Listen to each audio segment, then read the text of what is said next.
तीसरा मुझे आवाज ही नहीं आ रही एकदम भी।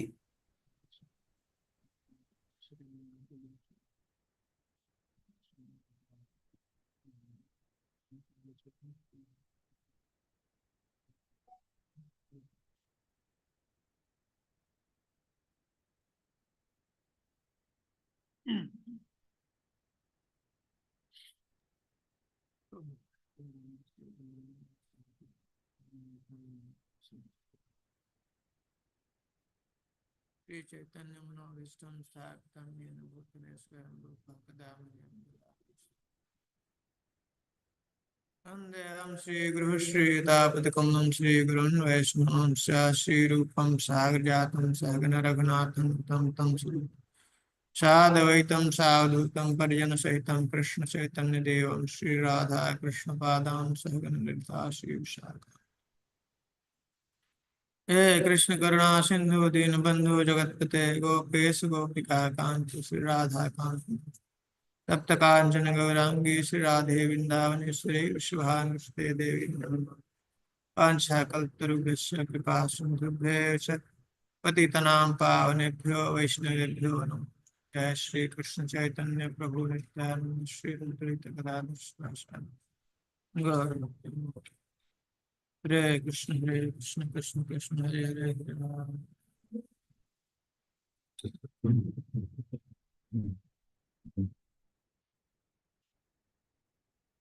हरे कृष्ण कृष्ण कृष्ण हरे हरे हरे राम। कृष्ण कृष्ण हरे हरे हरे राम राम।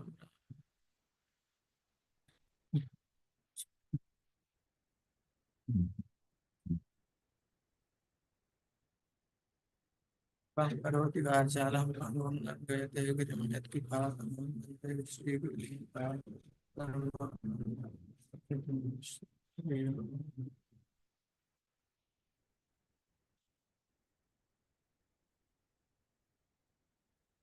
हरे कृष्ण। हरे कृष्णा प्रभु जी, दंडवत प्रणाम। प्रभु जी आज प्लीज रिकॉर्डिंग डालिए, तबीयत ठीक नहीं है, लिख नहीं सकते। आवाज आ रही है? सकते प्रभु जी। जी अभी आ रहा है प्रभु जी, लेकिन कीर्तन में एकदम भी आवाज नहीं आ रही। हाँ, क्या हम लोग चर्चा कर रहे थे पिछली बार?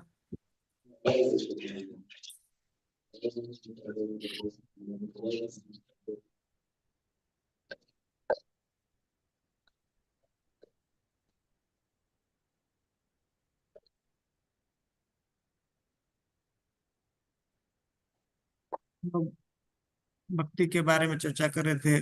भक्ति क्या है, उसमें साधन भक्ति को हमने देखा था। साधन भक्ति क्या है, साधन भक्ति का परिभाषा क्या है, कोई बताएंगे?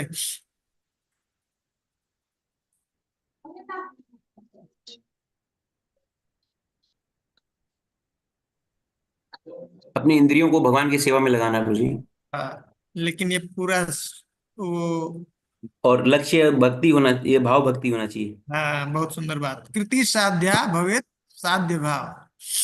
कृति साध्या मतलब हमको अपनी इंद्रियों को भगवान में सेवा में लगाना है, और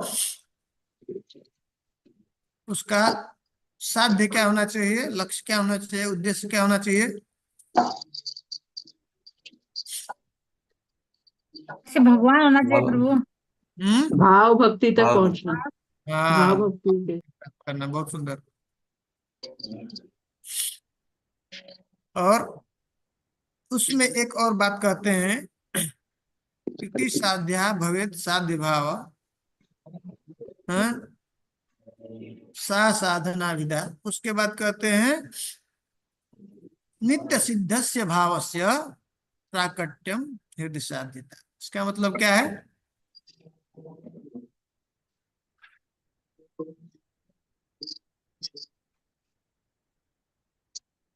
कि ये जो भी भाव जो प्रकट होता है हृदय में, उसका कारण क्या है? ये नित्य सिद्ध है। मतलब ये अलग से कुछ आर्टिफिशियल नहीं है। अगर ये हृदय में नहीं है भाव, तो हम उसको प्रकट नहीं कर सकते हैं, है ना। तो ये याद रखना है। इसके लिए उदाहरण दे रहे थे प्रभुपाद जी, क्या बच्चों का, छोटे बच्चे का चलना। तो साधना भक्ति की परिभाषा के लिए क्या याद रखना है? दो चीज मुख्य चीज की। पहला, इंद्रियों को भगवान की सेवा में लगाना, और उसका उद्देश्य क्या होना चाहिए? भाव भक्ति। भाव हाँ, भक्ति। हाँ, भाव भक्ति। और ये याद रखना कि सिर्फ हम अपनी इंद्रियों को सेवा में लगा के, सिर्फ हम साधना भक्ति के द्वारा ये किसी भी कोई ऐसे सिर्फ जो हमारी कृति है उसके द्वारा सिर्फ हम इसको प्रकट नहीं कर सकते हैं, भाव को प्रकट नहीं कर सकते हैं। ये ऑलरेडी हमारे हृदय में है। ठीक है, इसलिए अब ऐसा जैसे शास्त्र में बताया है, उनके उनके आज्ञानुसार, उनके आज्ञानुसार जब हम एक पालन करेंगे, तो तब जा करके क्या होगा? ये हमारे हृदय में जो प्रेम है वो प्रकट हो सकता है, भाव है वो प्रकट हो सकता है। इसमें हम लोगों ने दो प्रकार का देखा था, साधन भक्ति। हाँ, क्या क्या था साधन भक्ति के दो प्रकार? वैदिक भक्ति, रागानुगा भक्ति प्रभु। हाँ, वैदिक भक्ति और रागानुगा भक्ति। जो वैदिक भक्ति है हमारा क्या है? विशेष तरह से सिर्फ जो है शासन, शास्त्र के शासन और गुरु के शासन के अनुसार जो हम भक्ति करते हैं उसको क्या कहते हैं? वैदिक भक्ति का। ठीक है। और जो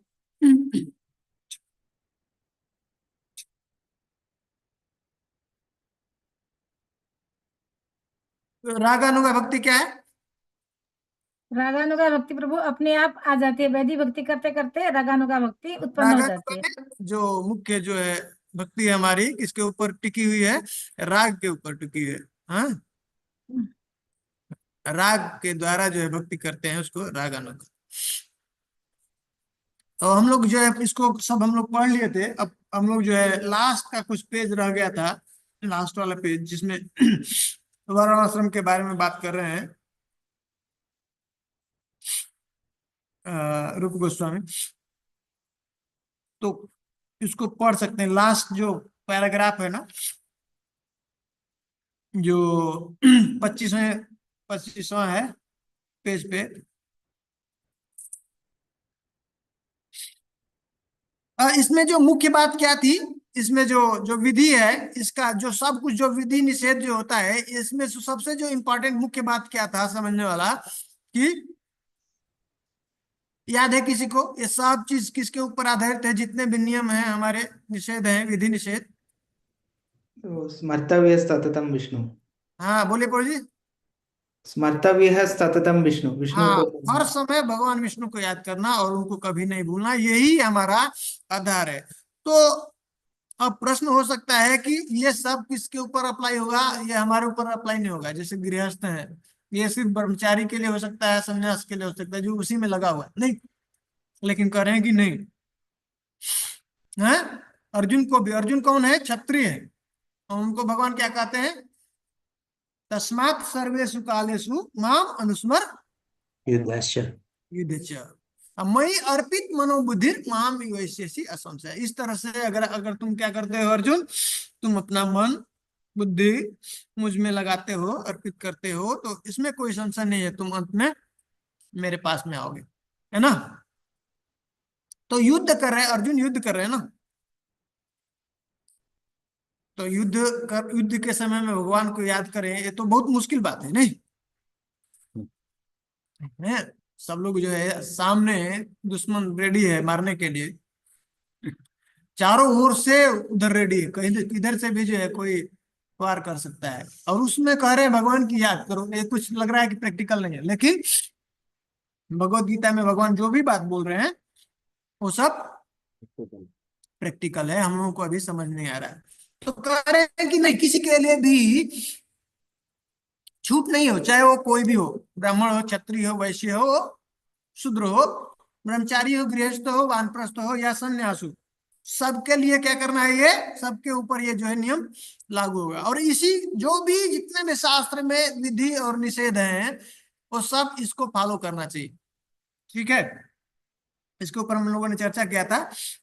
इसको पढ़ करके हम लोग आगे नेक्स्ट तीसरे अध्याय आज स्टार्ट करेंगे। तो कोई पढ़े, यह विधि विधान सभी वर्णों तथा आश्रमों पर लागू होता है। यहाँ से कोई पढ़े 24वां जो पैराग्राफ, 24वां पेज है उसका लास्ट पैराग्राफ।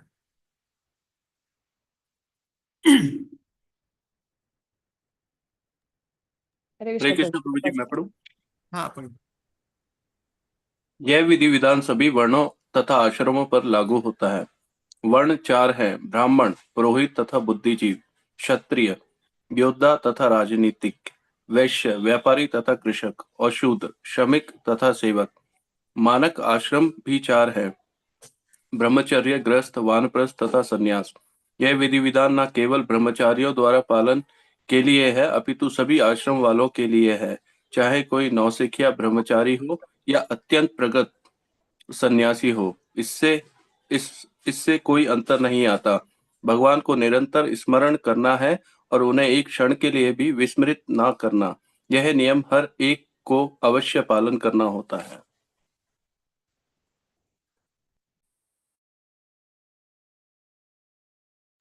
आगे पढ़ने प्रभु जी। हाँ, नेक्स्ट नेक्स्ट दूसरा कोई पढ़े, यदि इस आदेश का पालन।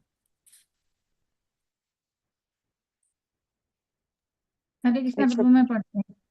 हाँ यदि पढ़िए। यदि इस आदेश का पालन किया जाता है तो अन्य सारे विधि विधान एक एक करके स्वतः पालित हो जाते हैं। अन्य सारे विधि विधान इसी एक आधारभूत का एक आधारभूत सिद्धांत के अधीन माने जाना चाहिए। विधि विधानों के आदेशों तथा कर्म के फलों का उल्लेख श्रीमद् भागवतम में 11वें स्कंद के 5वें अध्याय से 2 और 3 में हुआ है।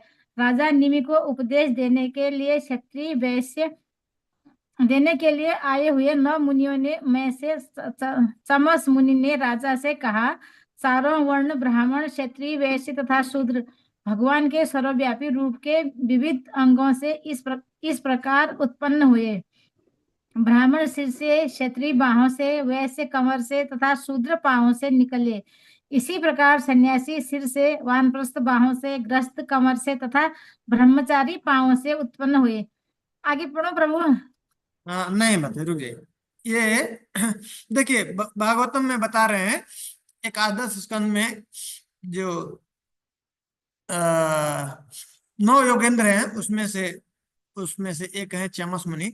वो क्या कह रहे हैं कि 11वें स्कंद के 5वें अध्याय के दूसरे श्लोक में ये बता रहे हैं कि भगवान के मुख से किसकी उत्पत्ति हुई है? चत्वारो जग्गिरे वर्णा गुणैर विप्रादयः पृथक। अलग अलग इस तरह से पृथक हो। क्या क्या? 4 प्रकार के वर्ण और पुरस्याश्रम ही सह मुख, बाहु, उरु, पाद।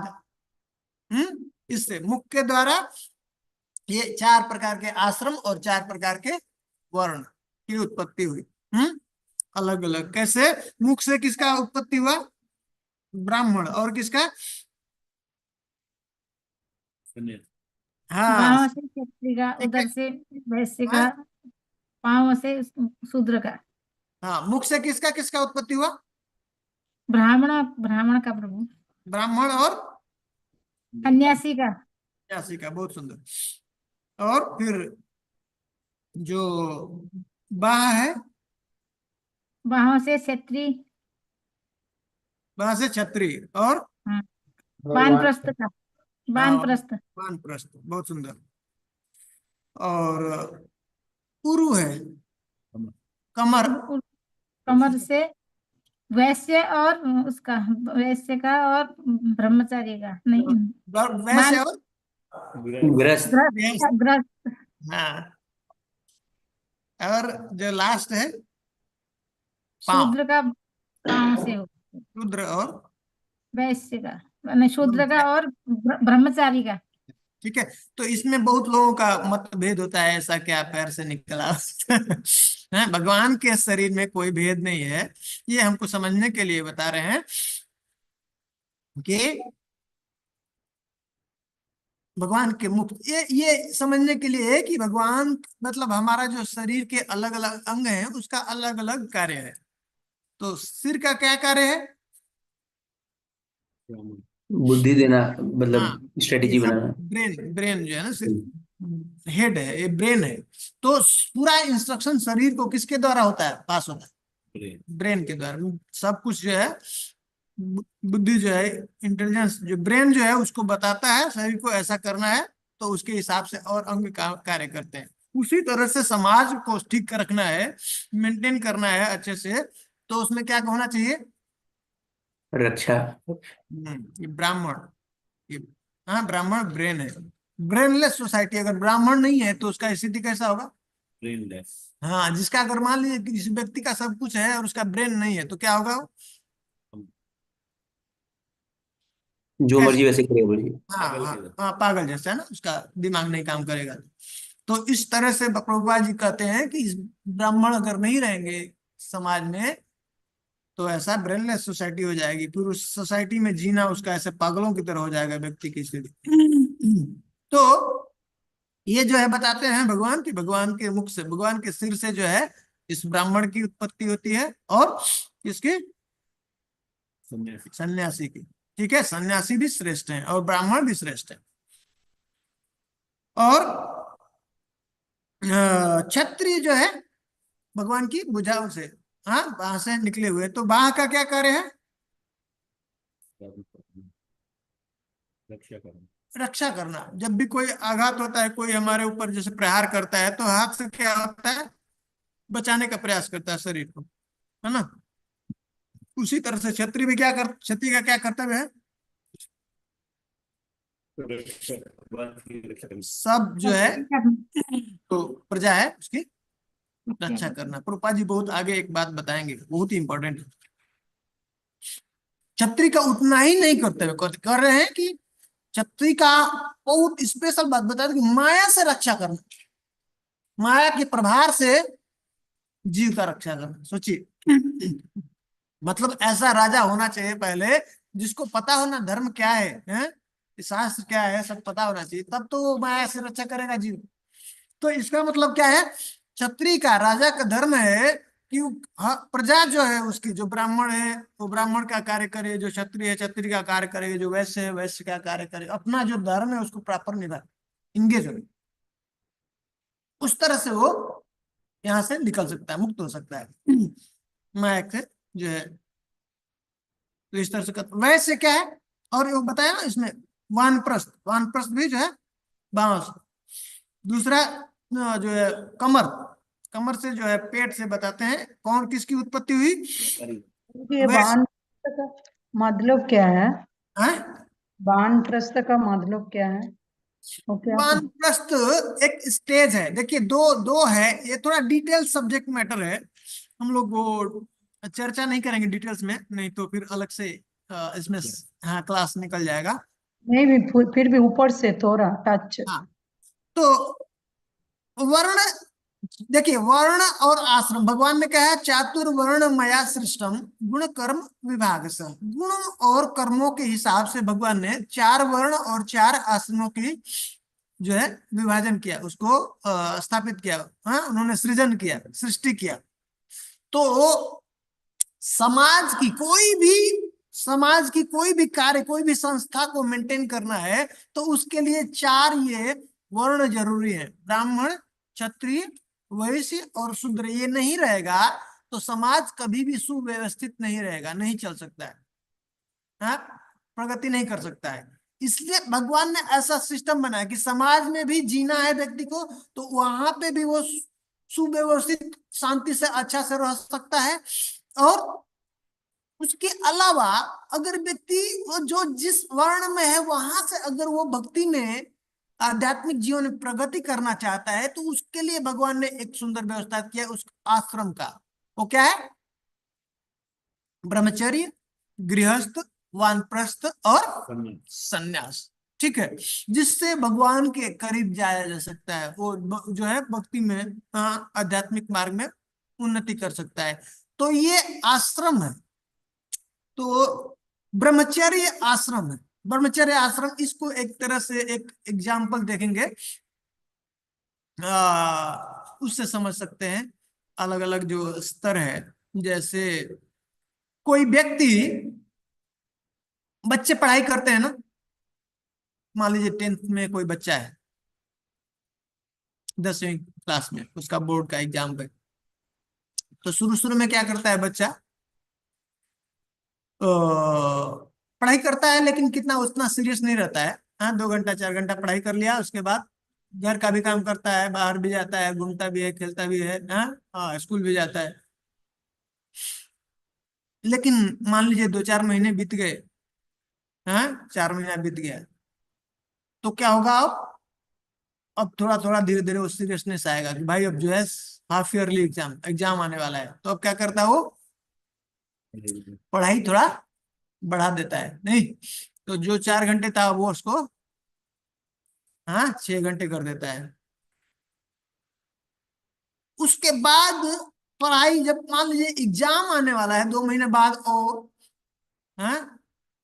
तो अब वो 6 का 8 घंटे पढ़ाई कर देता है, नहीं, और सब धीरे धीरे, और जो जो कार्य है उसका, बाहर घूमने का, मूवी देखने का, खेलने का, बच्चों के साथ जैसे मनोरंजन करने का, वो सब धीरे धीरे कम करने लगता है। ठीक है, और मान लीजिए अब नेक्स्ट, अब कल, या 1 महीना बच गया है, 10 दिन बच गया है एग्जाम का, तो क्या हुआ? अब वो 8, 10, 12 घंटा अब उसको पूरा सो रहा है तो भी क्या रहता है? वही चिंता रहता है, क्या चल रहा, क्या एग्जाम का क्या सब्जेक्ट है ना, सब रिवीजन चल रहा है दिमाग में, खा रहा है, सो रहा है, स्नान कर रहा है, सब समय वही चिंतन चल रहा है। तो ये जो है शुरू का जो स्टेज है वो ब्रह्मचर्य का है। ब्रह्मचारी जीवन में क्या करते हैं हम? ये सब सीखते हैं, बच्चों को स्कूल भेजा जाता है, जा करके जाओ गुरु के पास में, गुरुकुल में सीखो, जिसमें दोनों दोनों जो है पढ़ाई सिखाई जाती है, संसार में कैसे जीना है, और अध्यात्म जो जीवन का उद्देश्य क्या है उसके बारे में सिखाया जाता है। फिर उसके बाद जो बच्चा ब्राह्मण क्वालिटी का होता है तो वो जो जान लेता है इस बात को कि जीवन का उद्देश्य भगवत प्राप्ति है, भगवान का सेवा करना ही है, और वो जानता है, जिसको पता चल गया, जो कि मेंटेन कर सकता है, वो ब्राह्मण ही है जो मेंटेन कर सकता है बिना गृहस्थ आश्रम ज्वाइन किए। तो इसलिए गृहस्थ आश्रम में क्षत्रिय जो है मोस्टली एंटर कर जाते हैं, ब्राह्मण जो है कुछ जो जिसकी इंद्रियों के ऊपर कंट्रोल नहीं है वो गृहस्थ आश्रम ज्वाइन करते हैं। अदरवाइज वो क्या करता है, वो वहीं से वो क्रॉस कर जाता है, कहां से? ब्रह्मचर्य से सीधे सन्यास। ठीक है, लेकिन और सब जो वर्ण है, जैसे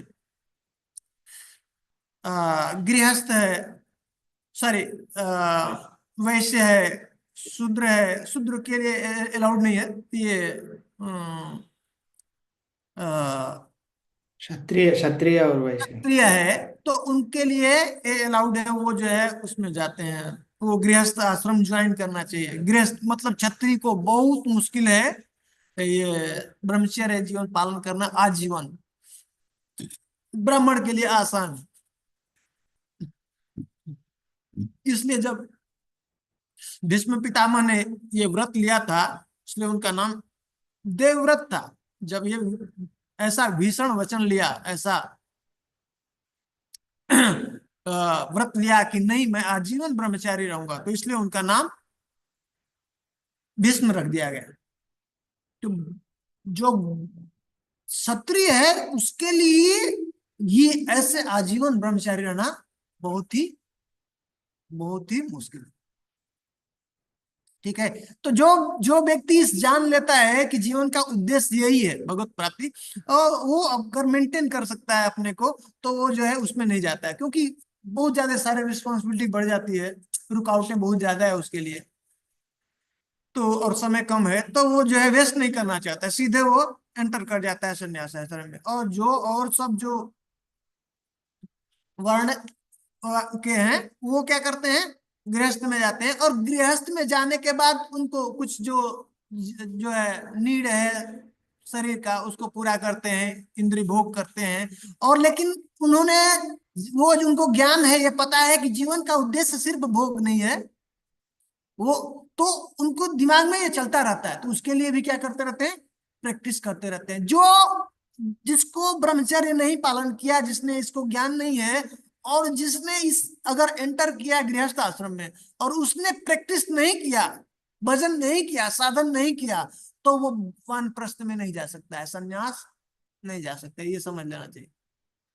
अभी गृहस्थ आश्रम में, ये आश्रम है, इसमें जो अगर व्यक्ति अच्छा प्रैक्टिस कर लिया, साधन कर लिया, अपने को इतना रेडी कर लिया, तो इसको डिवाइड कर दिया 100 वर्षों को 25-25 वर्ष, तो 25 वर्ष ब्रह्मचर्य, 25 वर्ष गृहस्थ, 25 वर्ष वानप्रस्थ और 25 वर्ष संन्यास। तो अब अचानक वो वानप्रस्थ में नहीं जा सकता, अचानक संन्यास नहीं ले जा सकता है।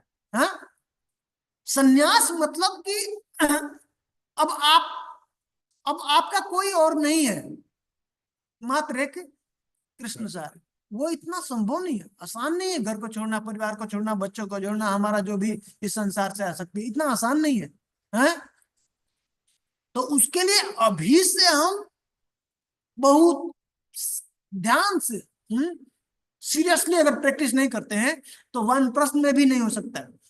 तो अब क्या है, ये प्रैक्टिस है, हमने 20-25 वर्ष हमने जो है ब्रह्मचर्य में बिताया, फिर गृहस्थ में एंटर किए, वहां प्रैक्टिस किए, प्रैक्टिस करने के बाद अब एक ऐसी स्थिति आएगी जब बच्चे हमारे बड़े हो गए, वो रिस्पॉन्सिबल हो गए, वो हमारा अब घर का कार्य संभाल सकते हैं, तो अब धीरे धीरे व्यक्ति को क्या करना चाहिए, 50 वर्ष के बाद वानप्रस्थ का प्रोग्राम करना चाहिए। अब धीरे धीरे उसको घर पे कम समय बिताना, रिस्पॉन्सिबिलिटी को हैंड ओवर कर देना बच्चों को, और अब उसको 75%, अब उसको मोस्टली जो है कृष्ण के ऊपर डिपेंड रहना, धाम में जाना, तीर्थ यात्रा करना, भगवान का भजन करना, हाँ ऐसा उसको अब कार्य करना चाहिए।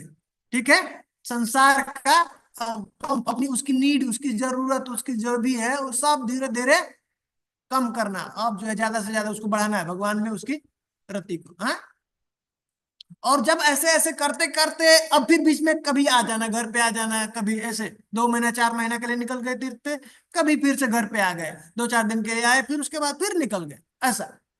अब एक बार ऐसी स्थिति कि अब घर का कोई याद नहीं है, बच्चों का कुछ याद नहीं, परिवार का, संसार का, अब जो है पूरा तरह से कृष्ण के ऊपर समर्पित। अब कृष्ण ही हमारा रक्षा करेंगे, कल का भोजन का चिंता नहीं, अब वो मुझे भोजन, सन्यासी मतलब वो स्टेज पे आ गया, मतलब अब निरंतर 24 आवर में क्या है, कृष्ण का ही स्मरण होना चाहिए उस स्टेज पे। तो ये अब उस स्टेज पे आने के बाद वो रेडी है, कभी भी उसकी मृत्यु आई तो कोई उसको फर्क नहीं पड़ता है, वो कृष्ण का हो गया, कृष्ण के लिए जी रहा है। तो वही जीवन का उद्देश्य है हमको, कि हर समय हमको भगवान की स्मृति होने लगे। तो ये स्टेजेस है, इस भौतिक जगत में हमको एग्जाम बता करके आता है कि हाँ 1 साल बाद एग्जाम आएगा, यहाँ पे क्या है, एग्जाम का पता नहीं कभी भी एग्जाम आ सकता है। तो उस एग्जाम की प्रिपरेशन के लिए ये 4 स्टेजेस है। ठीक है, हमको उसके लिए रेडी रहना है। समझ में आया माता जी? हाँ प्रभु। कोई नेक्स्ट पढ़ेंगे अभी?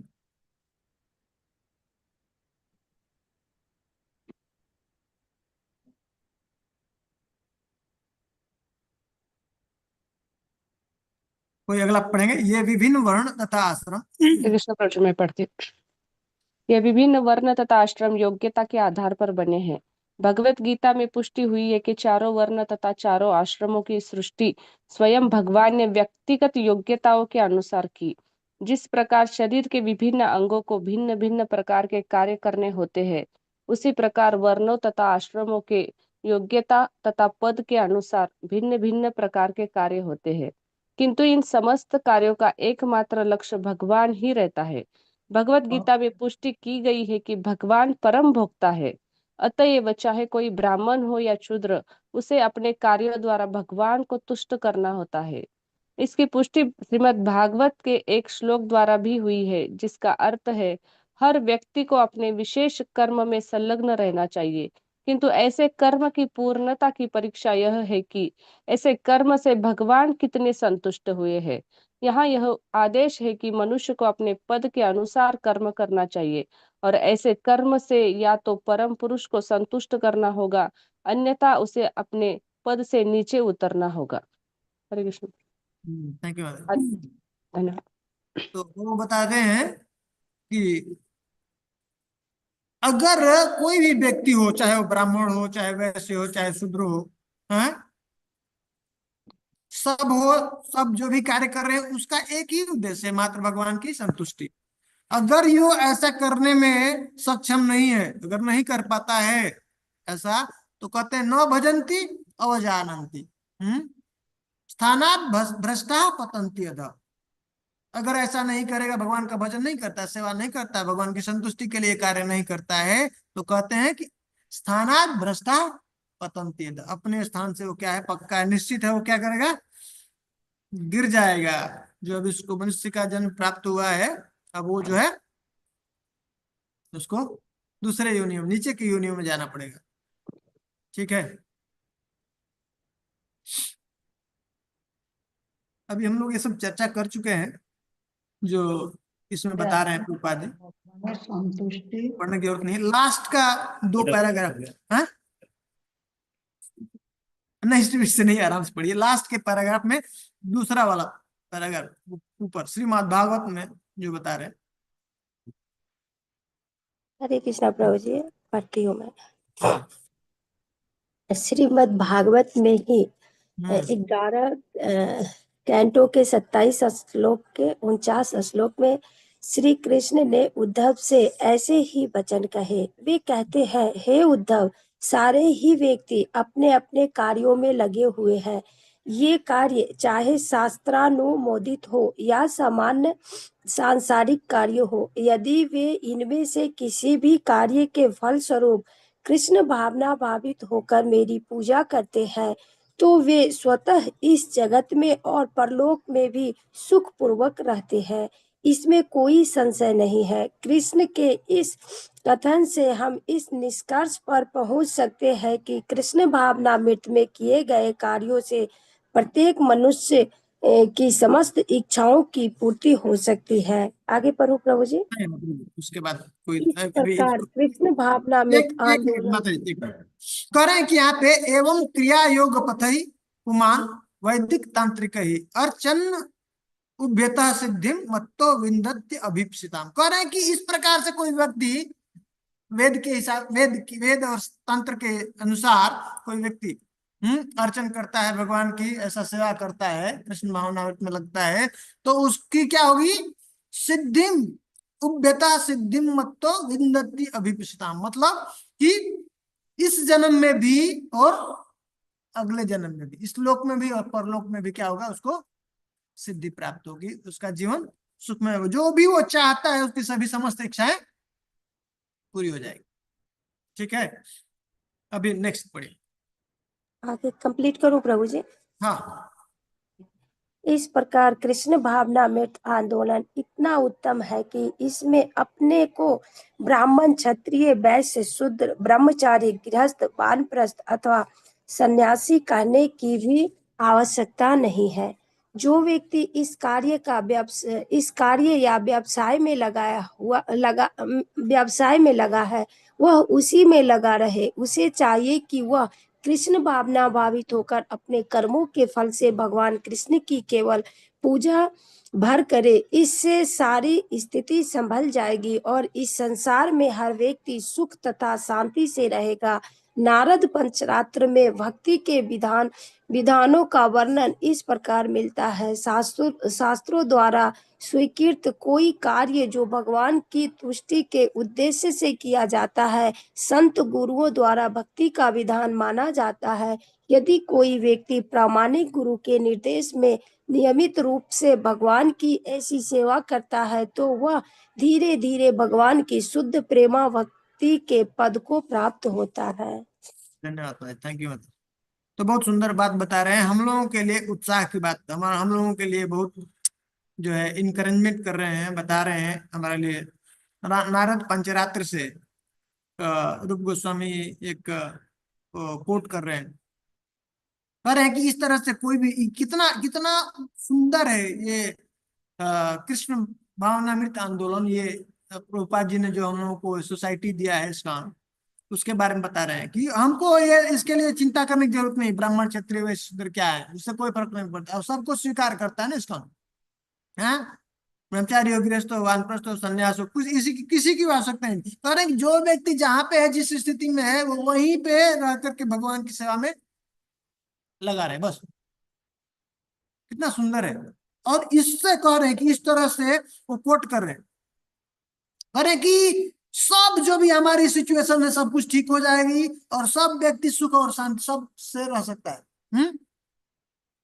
और कहते हैं कि सुरर से विहिता शास्त्रे हरिम उद्देश्य या क्रिया सैव भक्ति इति प्रोक्ता तया भक्ति पराभव। कह रहे हैं कि इस प्रकार से अगर गुरुजनों के अनुसार जैसा भक्ति के विधानों का के द्वारा अगर कोई व्यक्ति भगवान की तुष्टि के लिए सेवा करता है, गुरुजनों के द्वारा बताए हुए उनके भक्ति का विधान का पालन करता है, तो क्या होगा, वह धीरे धीरे भगवान की शुद्ध प्रेमा भक्ति के पद को भी प्राप्त कर सकता है। तो सिंपल इस वैधि भक्ति का पालन करते करते हम क्या करते हैं, हम कहाँ पहुंच सकते हैं, प्रेमा भक्ति को प्राप्त कर सकते हैं। ठीक है, यहाँ पे हम लोग जो है दूसरा अध्याय खत्म हो चुका। अब जो है हम लोग चर्चा करेंगे तीसरा अध्याय। समझ में आ रहा है ये बात आप लोगों को कैसे चल रहा है, कितना बहुत सुंदर तरीके से रूप गोस्वामी ये सब समझाने का प्रयास कर रहे हैं। पहले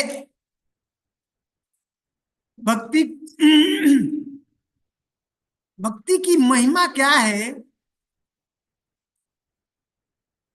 उसको स्थापित करना चाह रहे हैं, बता रहे हैं। उसके पहले वो स्थापित किया कि भक्ति है क्या, उसको बताया।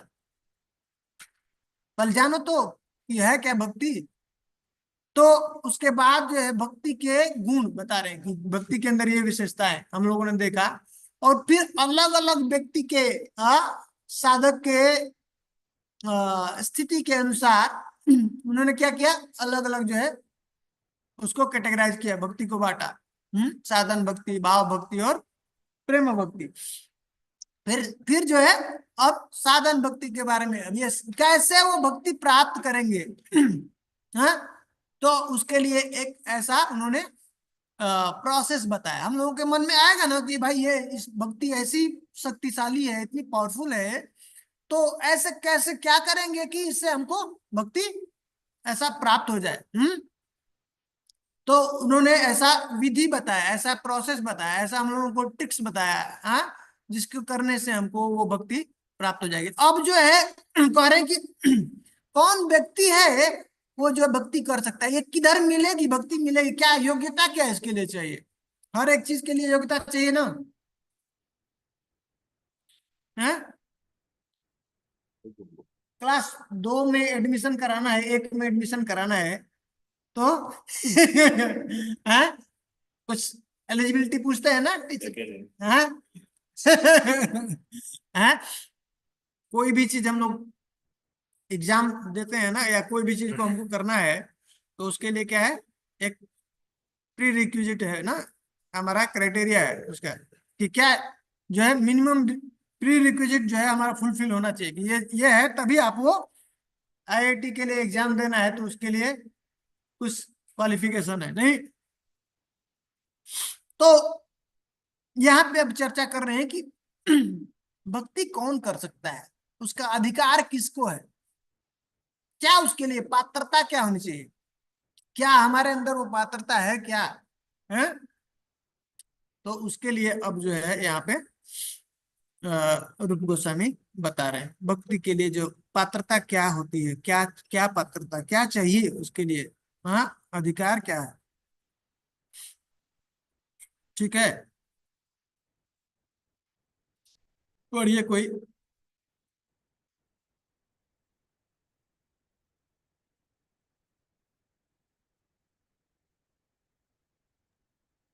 वैष्णव प्रभु जी कोई पढ़ना चाहते हैं? पढ़ो प्रभु जी। हाँ पढ़िए। अध्याय 3 भक्ति के लिए पात्रता।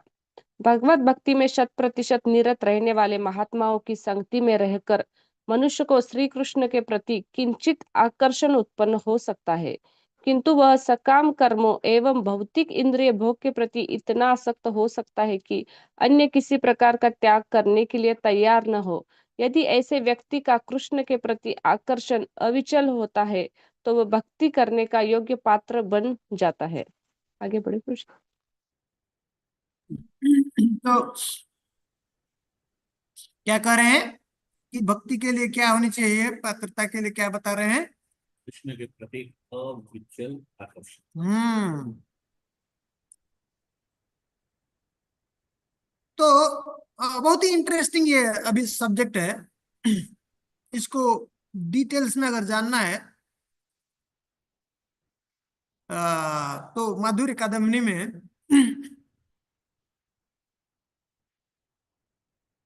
विश्वनाथ चक्रवर्ती ठाकुर बता रहे हैं।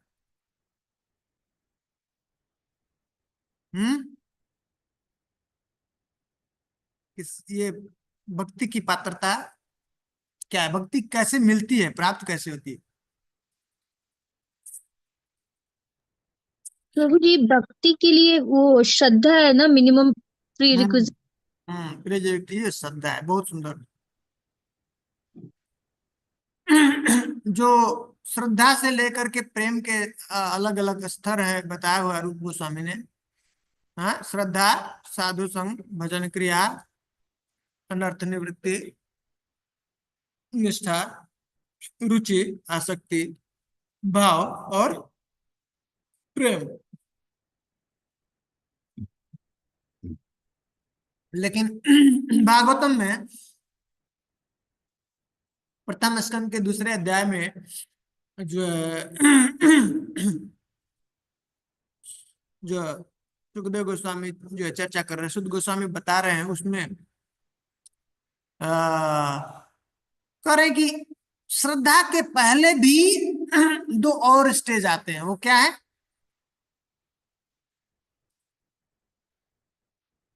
सताम कृपा महत सेवा। तो श्रद्धा मिनिमम रिक्वायरमेंट है भक्ति के लिए। वो भक्ति वही कर सकता है जिसके अंदर, जिस व्यक्ति के अंदर क्या होनी चाहिए, वो श्रद्धा है। अब ये श्रद्धा कहां से आएगी, इधर से उत्पन्न होती है। अरे श्रद्धावान जन है भक्ति अधिकारी। भक्ति का अधिकारी कौन है? है? जिसके अंदर श्रद्धा है।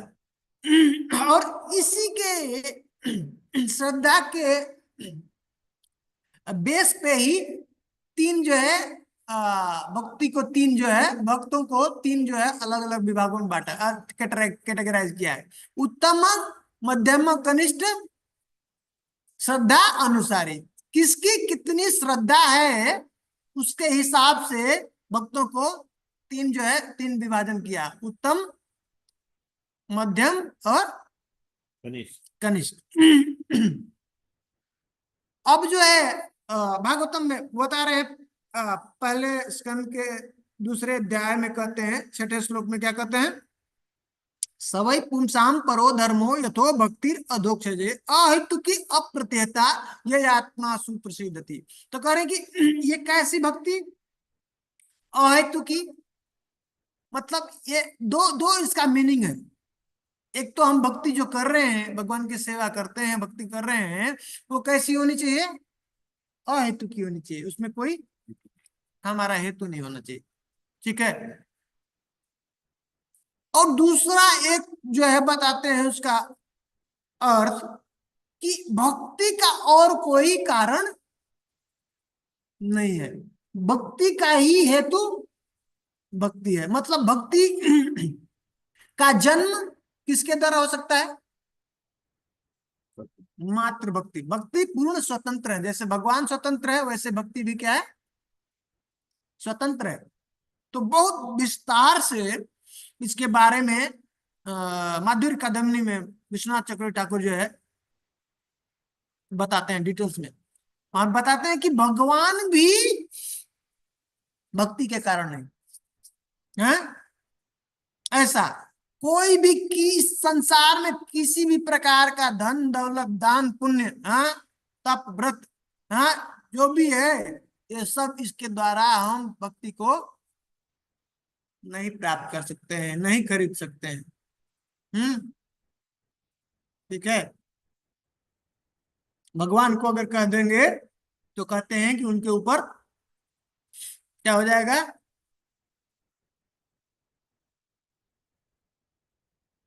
ऐसा क्या बोलते हैं, किसी के प्रति ऐसा, किसी के प्रति जैसा ब्लेम अच्छा, और ब्लेम आ किसी का जाएगा। पक्षपात, पक्षपात का आरोप लग जाएगा। भगवान कह रहे हैं ना, समोहम सर्वभूतेषु, क्या करें? न मे द्वेषो अस्ति न प्रिय। भगवान क्या है? सब जीवों के लिए सम है।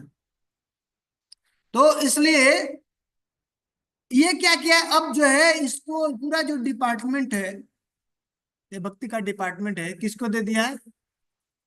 अपने भक्तों को दे दिया। भक्तों को दे दिया है। जैसे ये प्रॉपर्टी कोई हो, पिता की प्रॉपर्टी हो, और देखता है कि कोई आज्ञाकारी बच्चा है, समझदार है, रिस्पॉन्सिबल है, और उसका सही से सदुपयोग करता है, तो क्या करते हैं वो? सब प्रॉपर्टी उसके नाम, सब ब्लैंक चेक दे देता है, तुम जिसको बांटना है काटना है ना।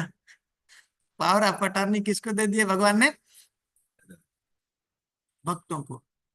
तो कह रहे हैं कि कहीं न कहीं से भक्ति होनी चाहिए, भक्ति का उद्गम जो है भक्ति से ही हो सकता है। तो जिस व्यक्ति के हृदय में वो भक्ति है, सिर्फ मात्र वही जो है उस भक्ति को ट्रांसफर कर सकता है। ठीक है।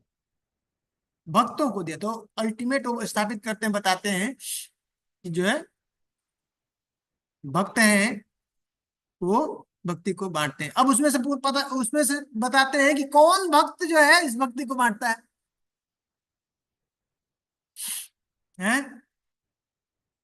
मध्यम अधिकारी प्रभु जी। हाँ, मध्यम अधिकारी, क्योंकि उत्तम अधिकारी को मध्यम उत्तम अधिकारी सबके अंदर वही भक्ति देखता है देखता है कि सब बड़े भक्त हैं। श्रीमती राधा रानी सोचती है कि सब बहुत अच्छे भक्त हैं तो प्रचार नहीं होगा। और कनिष्ठ जो है अपने को श्रेष्ठ समझता है। ठीक है। तो ये जो अधिकार है भक्ति को देने का, बांटने का, प्रचार का, ये किसका कार्य है? मध्यम अधिकारी। मध्यम अधिकारी को कहते हैं कि क्या है? कैसा? प्रेम, मैत्री, कृपा और उपेक्षा, ये 4 प्रकार का कार्य करता है 4 प्रकार के लोगों के साथ। तो जो भगवान है, भगवान के उच्च भक्त हैं उनके साथ जो मध्यम अधिकारी जो भक्त हैं वो क्या करते हैं? प्रेम प्रेम उनको सम्मान देते हैं, उनका सेवा करते हैं। ठीक है। उनका संग लेते हैं। हाँ। और जो समान है, उनके समान है मध्यम अधिकारी के, उनको उनसे क्या करते हैं? मैत्री। हाँ, मैत्री करते हैं, मित्रता रखते हैं उनके साथ। हाँ, आदान प्रदान करते हैं ऐसा। और जो उनसे जो है, जो नियोफाइट हैं, जो कनिष्ठ अधिकारी हैं, ऐसे भक्त हैं, निम्न भक्त हैं, उनके साथ क्या कैसा व्यवहार करते हैं? दया मर्सी। हाँ, दया, उनके ऊपर दया करते हैं, कृपा करते हैं। ठीक है। और जो जो मतलब इनोसेंट जीव है उनके साथ दया का भाव रखते हैं। इसलिए ये जो कृपा जो आती है ये इनके द्वारा आती है, जो साधारण जो जीव है, जो इनोसेंट जीव है। और उपेक्षा करते हैं, किसके साथ उपेक्षा करते हैं? जो भक्त नहीं। जो वो भक्त द्वेषी है। जो द्वेष करते हैं, जो भक्तों से द्वेष करते हैं, जो भगवान से द्वेष करते हैं, ईर्ष्या करते हैं, उनसे उनको धीरे धीरे इग्नोर करते हैं, थोड़ा अवॉइड करते हैं उनसे। क्यों ऐसा करते हैं?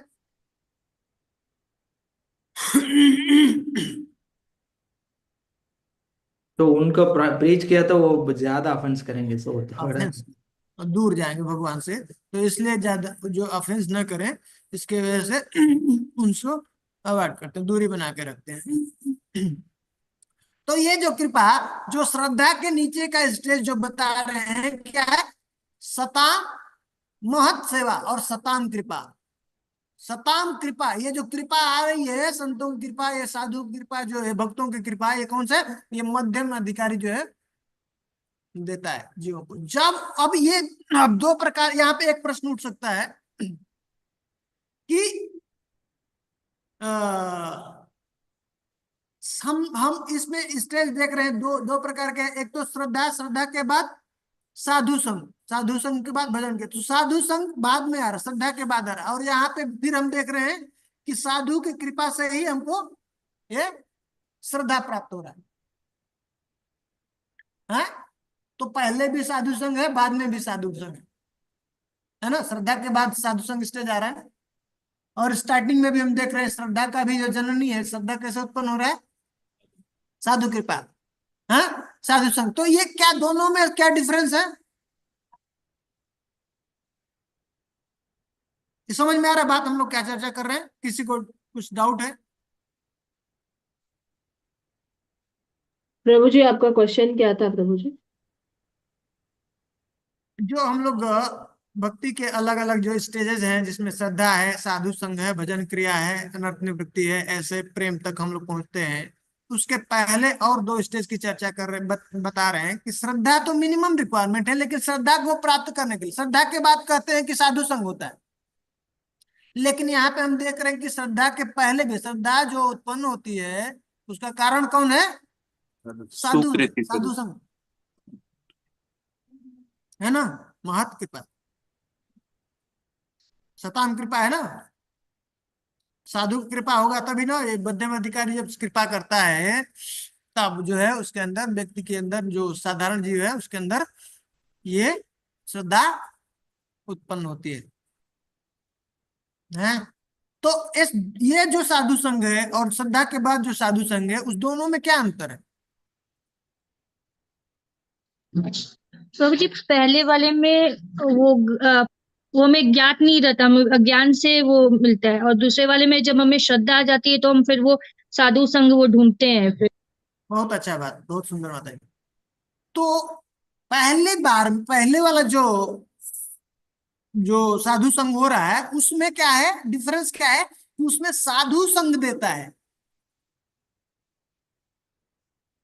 वो अधिकारी ढूंढता है, जीव को जाके उसके ऊपर कृपा करता है। जो मध्यम अधिकारी है, जो भक्त है, वो जाके संग देता है, उसके ऊपर कृपा करता है, इसलिए उसको होता है सताम कृपा।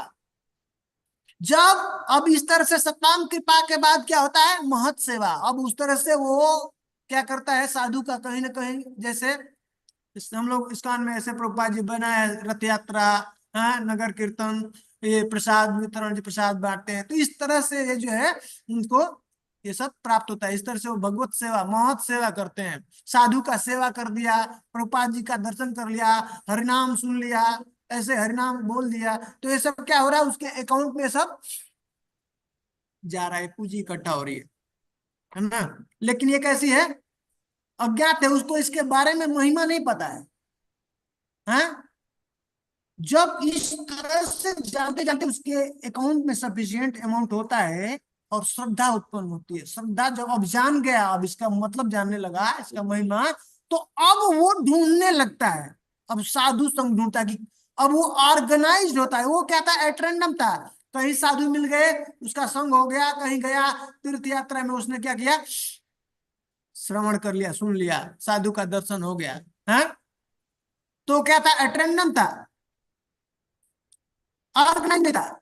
जैसे कहते हैं ना, शुश्रूषो शब्द दानस्य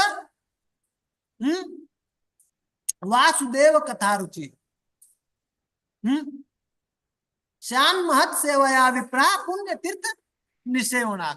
भगवान भागवत में बता रहे हैं, क्या कहते हैं कि पुण्य तीर्थ शुश्रूषो शब्द दान से, ये श्रद्धा कैसे उत्पन्न होती है बताते हैं।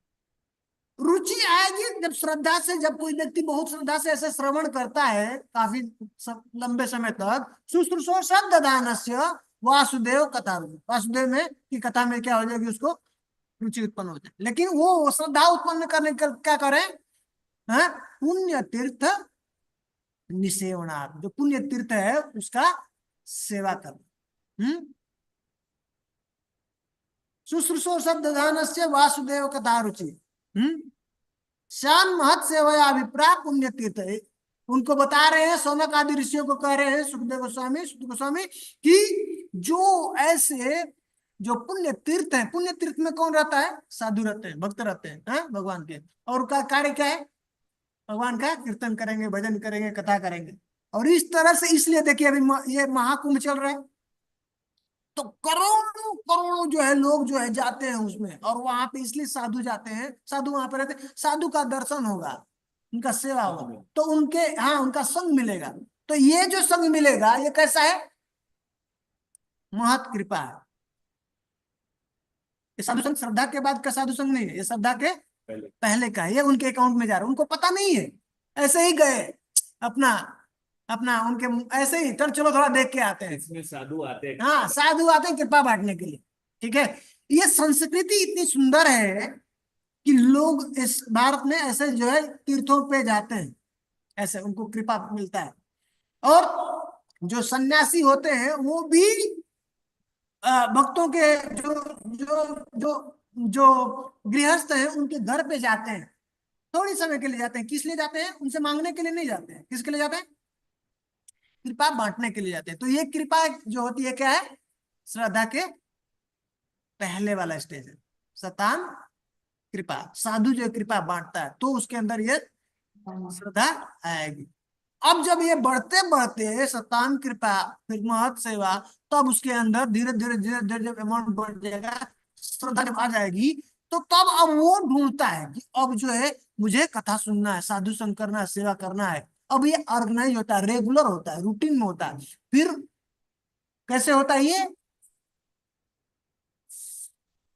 दीक्षा दीक्षा दीक्षा लेना है मुझे, नियम का पालन करना है, साधु का जो गुरु का इंस्ट्रक्शन का उनके द्वारा हमको ऐसा वो पूरा रेगुलेटेड वे में अभी पालन करता है, वो जो है वो साधु संग, श्रद्धा के बाद साधु संग। समझ में आया दोनों में अंतर? तो जब तक ये साधु का कृपा नहीं होगा, और ये जो इसलिए ये जो चर्चा कर रहे हैं इसमें बताएंगे आगे कि ये इसलिए समझना चाहिए कि ये जो भक्ति कर रहा है, जो स्टेज पे आया है, वो एक जन्म का काम नहीं है, इसके ये बहुत सारे जन्मों का काम है। ठीक है, ये इतना समझ में आया। भक्ति के लिए क्या है, जरूरी है श्रद्धा। श्रद्धावान जन है भक्ति अधिकारी, उत्तम मध्यम कनिष्ठ श्रद्धा अनुसारी। अब इस तरह से उत्तम मध्यम और जो है कनिष्ठ किसके हिसाब से जो है इसको विभाजन किया, श्रद्धा के हिसाब से। हाँ, अब जिस जो उत्तम जो कोटि के भक्त हैं उनके अंदर श्रद्धा बहुत ही अटूट होती है, अटूट।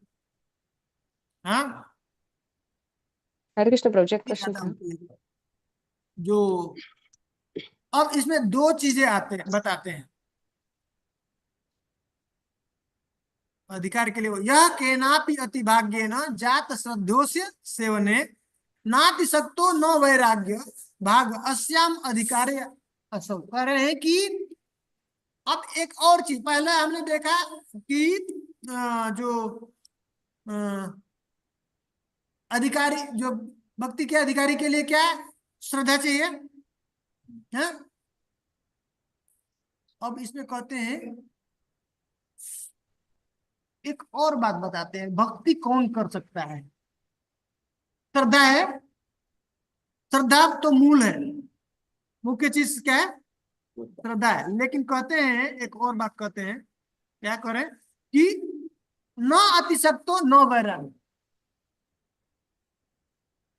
भक्ति वही कर सकता है, ये वैदिक भक्ति कौन कर सकता है? जो बहुत आसक्त नहीं, संसार में बहुत आसक्त नहीं है, और जो बहुत विरक्त नहीं है। बहुत वैरागी नहीं होना चाहिए और बहुत श्रद्धा के साथ आसक्त नहीं होना चाहिए। बहुत आसक्त है तो उसके लिए कौन सा मार्ग है? संसार में बहुत आसक्ति है तो उसके लिए कौन सा मार्ग है? भक्ति नहीं कर सकता, भक्ति मार्ग नहीं चुन सकता है। कर्मयोग। कर्मयोग, कर्म कांड में जाएगा। और जो वैरागी है, ज्ञान, वैराग्य है तो ज्ञान योग। हाँ, वो ज्ञान में जाएगा। उससे क्या होता है? वैराग से क्या दिक्कत क्या है भक्ति के लिए? पतन होने की संभावना, है? पतन भी हो सकता है प्रभु जी वो ज्ञान योग में चले। फिर से बोलिए मतलब। पतन भी हो सकता है प्रभु जी अगर वो हाँ, वैराग्य पतन हो बढ़ जाए। सकता है। वैरागी का एक नुकसान वो ये है, भगवान से, हाँ वो भौतिक संसार को भगवान से अलग मानता है। हाँ, तो उसमें क्या होता है, बहुत ज्यादा वैराग्य करने से हृदय शुष्क हो जाता है। हृदय शुष्क नहीं होना चाहिए, ये याद रखना चाहिए। उतना वैराग्य जो है जरूरी है जिससे हम भक्ति कर सकते हैं, भक्ति में आगे बढ़ सके। ठीक है, बहुत ज्यादा वैराग्य नहीं चाहिए। ये इंपॉर्टेंट है, बहुत इंपॉर्टेंट है, बात है, इसको समझ लेना चाहिए। कई बार होता है ना, निर्जल करेंगे, ऐसे रखेंगे, बहुत ज्यादा अपने मतलब शरीर को ऐसा तप करेंगे। कभी ऐसा करने से कभी क्या हो सकता है, हमारा हृदय बहुत शुष्क हो जाता है, कठोर हो जाता है। हाँ, तो करुणा चली जाती है, करुणा नहीं रहेगी। करुणा होना जरूरी है भक्ति के लिए। हमारा क्या है? हृदय कोमल होना चाहिए, कठोर नहीं होना चाहिए, शुष्क नहीं होना चाहिए। ठीक है, वही भक्ति कर सकता है, वही भक्ति मार्ग में आगे बढ़ सकता है। ये दोनों। लेकिन कह रहे हैं कि अगर व्यक्ति अति आसक्त भी है, हाँ, या बहुत विरक्त भी है, लेकिन फिर भी अगर ऐसे शुद्ध भक्तों का अगर उसको संग मिल जाता है तो क्या है, वो भी ये मार्ग में आ सकता है, भक्ति मार्ग में आ सकता है। और भक्ति, श्रद्धा होना चाहिए। हाँ, श्रद्धा तो जरूरी है, श्रद्धा जो है मिनिमम रिक्वायरमेंट। ठीक है,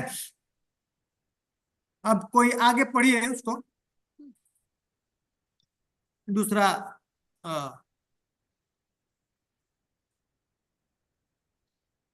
दूसरा जो वो है शुद्ध भक्तों की संगति में। हरे कृष्णा प्रभु जी, तो पढ़ूं मैं? प्रभु जी अगर वो बहुत आसक्त है और विरक्त है तो भी भक्ति कर सकता है? हाँ, कर सकता है, जब शुद्ध भक्तों का संग उसको प्राप्त हो जाएगा तो कर सकता अच्छा, ओके। हरे कृष्ण प्रभु जी। प्रभु जी जैसे अभी श्रद्धा के पहले साधु का संग है प्रभु जी, वैसे प्रभु जी ये पूरा प्रभुपाद जी का जो पुस्तक वितरण है या प्रसाद खिलाना, ये भी श्रद्धा के लिए फायदेमंद हो सकता है प्रभु जी? जैसे प्रसाद खा के किसी की श्रद्धा बढ़ गई, हाँ, या किसी वैष्णव का प्रवचन सुन के भी उसके मन में श्रद्धा बढ़ गई, उसके बाद उसने साधु संग करने का विचार मन में आ गया, तो श्रद्धा वो भी जब उसके अंदर धीरे धीरे श्रद्धा बढ़ रहा है, पूरी तरह श्रद्धा नहीं हुआ है उसके पहले, तो धीरे धीरे सुनता है, देखता है, दर्शन करता है, कीर्तन सुनता है, उनको अच्छा लगता है, उसको पता नहीं है, अभी पूरा श्रद्धा नहीं हुआ, लेकिन उसके अकाउंट में जा रहा है। इसीलिए भक्ति में भी अभी जो, इसको अगर ध्यान से समझ लेंगे ना, ये बहुत बड़ा, बहुत बहुत ही पावरफुल, बहुत पावरफुल विज्ञान है जो बता रहे हैं रूप गोस्वामी। ये हम लोग अपने जीवन में देख सकते हैं इसको। ये साधारण बुक नहीं, इसलिए साइंस ये कह रहे कि विज्ञान है, भक्ति का विज्ञान है ये जो बुक है हम लोग पढ़ रहे हैं। तो अगर हम अपने जीवन में देखेंगे या किसी भक्तों के जीवन में देख सकते हैं अभी तक वो सीरियसनेस नहीं आया, स्ट्रिक्टली नहीं किया, अभी पहुंच रहा है, इसका मतलब अभी भी पूरी तरह से उसके अंदर श्रद्धा नहीं हुई। लेकिन गुरु महाराज की कृपा से, आचार्य की कृपा से इतनी पावरफुल ये टेक्निक है कि वो देखिए, वो कह रहे हैं बुक डिस्ट्रीब्यूशन करो, हैं, भगवान की सेवा करो, नाम जप करो, ये मत करो। इससे क्या हो रहा है, हमारा बढ़ रहा है, धीरे धीरे धीरे धीरे हमारे अकाउंट में ये सब बढ़ता जा रहा है, बढ़ता जा रहा है, बढ़ता जा रहा है, ये और तेजी से बढ़ता रहा है। जैसे पूरा अकाउंट में जैसे ही होगा, कुछ ही समय बाद श्रद्धा हमारा बहुत स्ट्रांग हो जाएगा, बहुत ज्यादा स्ट्रांग हो जाएगा, और तब स्ट्रिक्ट हो जाएगा, बहुत सीरियस हो जाएगा भक्ति में। जितना हम जो है श्रद्धा स्ट्रांग होगा, इसमें जो अलग अलग स्टेज है श्रद्धा से प्रेम पे, तो श्रद्धा ही बढ़ती जाती है हर स्टेज में, और एक स्टेज पे आने के बाद अब पूर्ण तरह से भगवान में उसको विश्वास, श्रद्धा हो, ठीक है, उस स्टेज पे आया, उसको बोलते हैं उत्तम कोटि का भक्त। ठीक है, धन्यवाद।